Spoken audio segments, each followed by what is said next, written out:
Next speaker is from our Tampines GRC's candidate, Mr. Chun Hong Hing, 钟汉兴先生，咱们欢迎他。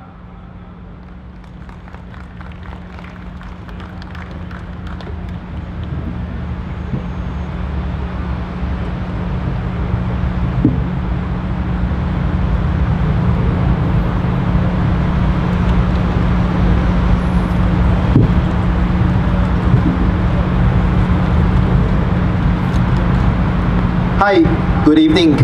My name is Chung Hong Hing. I'm from Tampines, GRC, the candidate.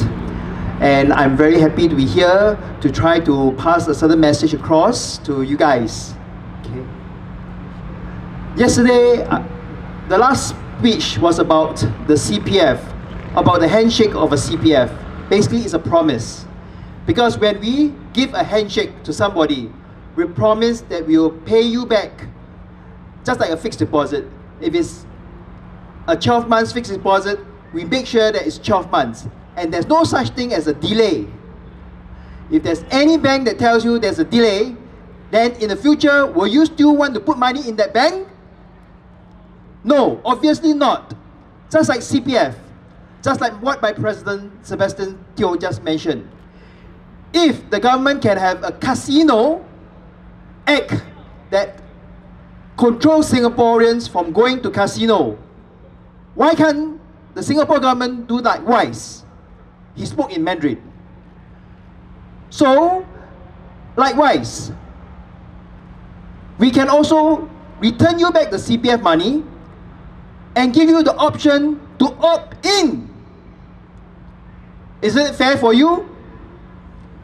If the CPF interest rate is very high, will you want to take out your money from CPF in the first place?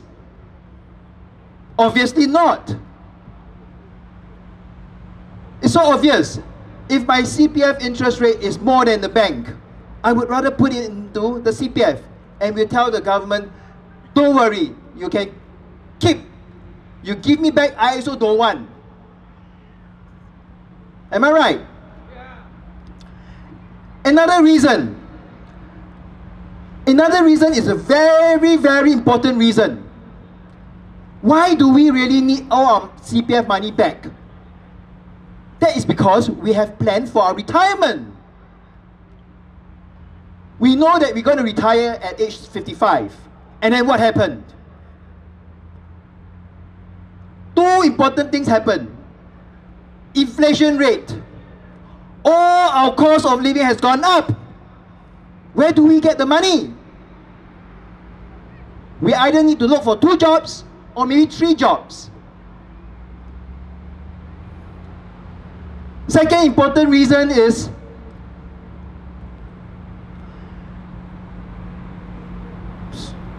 we basically need to plan for our retirement so that we can use it for our children's education, or we want to travel around the world, or we want to spend on our own personal items. Do we have that right?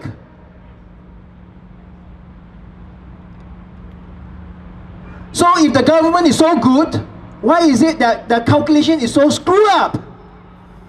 They pride themselves to have so many intelligent people out there, PhDs, masters, and yet they cock up this.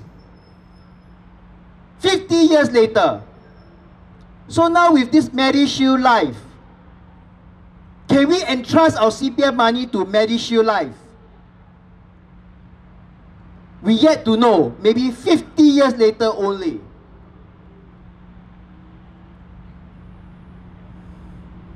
So if we are stuck, we need to find a job.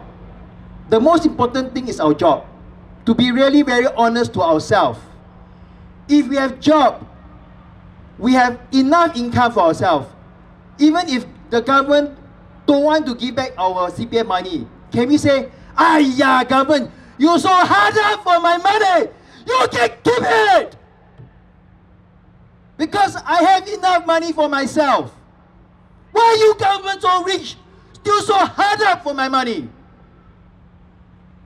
Correct, am I right to say that? Yeah. You are really so rich. So the most important that Singaporeans need is good job. How do we have good job? Since 1997, we had three major retrenchment. From almost all level of income group, from all level, from car park attendants, all the way up to the higher management. From 1998 to year 2001, I was one of the IT trainers. I got to train car park attendants and toilet cleaners how to use computers, how to go into internet. But is this really a correct training for them? Do we really expect a car park attendant or a toilet cleaner to be IT savvy? I'm born in the 1970s. I graduated from school knowing nothing about IT. But I've learned as a student, and then later on, I learned so good that I can even be a trainer. So I train car park attendants. I train senior citizens how to use the computers, how even to go online. So we need jobs. How do we get more jobs? Well, cleaners. Can you imagine if all the cleaners in Singapore are trained to clean so well that every cleaner can actually be a manager of a small company for themselves? That's where they get higher pay, higher promotion. And then we can get the government to bring foreign talent to be under the care of these cleaners. Will all the cleaners complain? If there are 1,000 cleaners, they get promoted and get higher pay and become management role. And we have a foreign talent that comes in to work under them to clean the toilets. Will the cleaners of Singaporeans complain? It's the same mentality. Same for car park attendants. Even management level. Now we talk about higher management level. A lot of companies now, the management level are taken over by foreigners.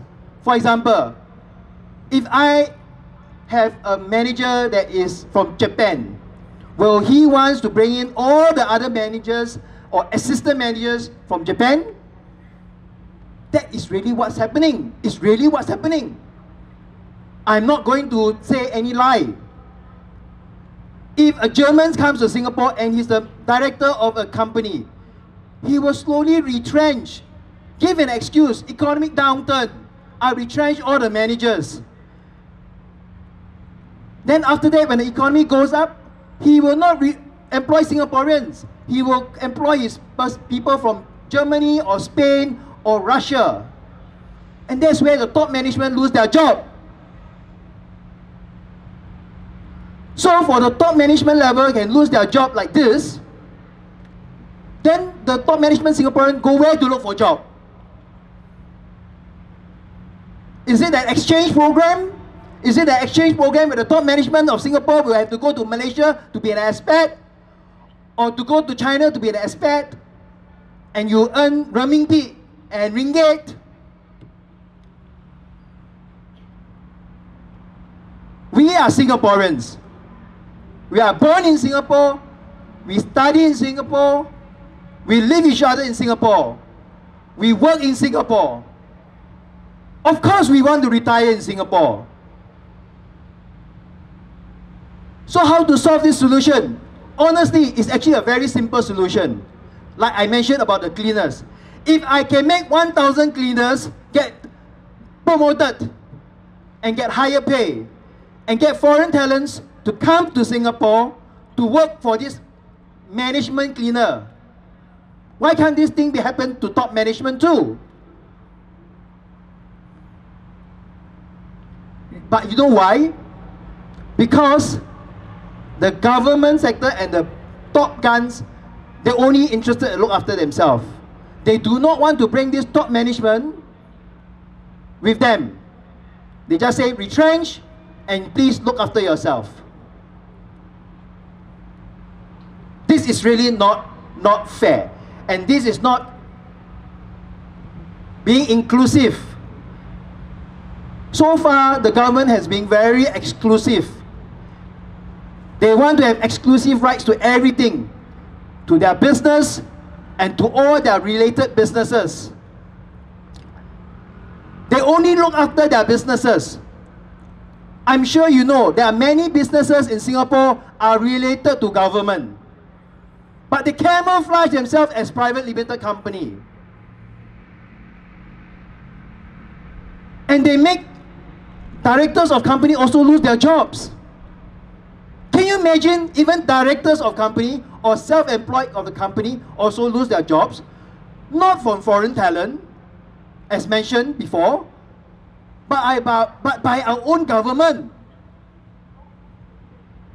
What kind of government is this?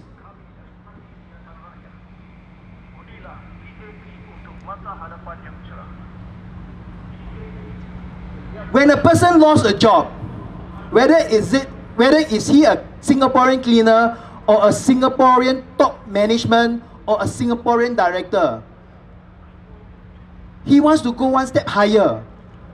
Where else to go one step higher when those higher are exclusive to themselves and just tell them, retrench, never mind, you can have an early retirement. Do you know it's not just losing job is a problem? When you lose job, what do you lose? You lose your confidence. You lose your promotion prospect. Who wants to employ you in the future? You must be a lousy person, that's why you got retrenched. A stigma. You lose faith in the top management. Never mind. But you also lose faith in yourself. Losing faith in yourself is very, very, very, very bad. And the government want to come out funds, money to train them when you already lose faith in yourself. How to be a leader? What is a leader? A leader is someone who not only leads, but also someone who reach out the hands and say, here, come, follow me. We strive together. And not say, thank you, I give you a golden handshake, and you take all your compensation, and goodbye. Rubbish! You have worked so many years faithfully for 10, 20, 30 years for the top management, even for the government. Can't you at least be appointed as maybe emeritus, senior, supervisor or advisor of the company? Could there be a title called Emeritus Senior Advisor of ABC Private Limited? Could it be possible? His life years of experience and knowledge just go down to the drain. On top of that, we have already developed a culture of selfishness. Selfishness in the sense that, oh, I've already reached top management, I'm very senior, you want me to train people? No lah, no time lah. If you got no time to train people, you are actually trying to tell that you are selfish in a sense. 后浪推前浪，如果没有后浪，怎么样推前浪？ So I hope all fellow Singaporeans can understand what I'm trying to deliver here today. As what I was trying to explain in my last speech, but I could not. A handshake is basically a promise, a commitment, a tall order, means I must meet that tall order, and it's for you. And it's for you in sense that three fingers also pointing me, it's also for me. It's for us.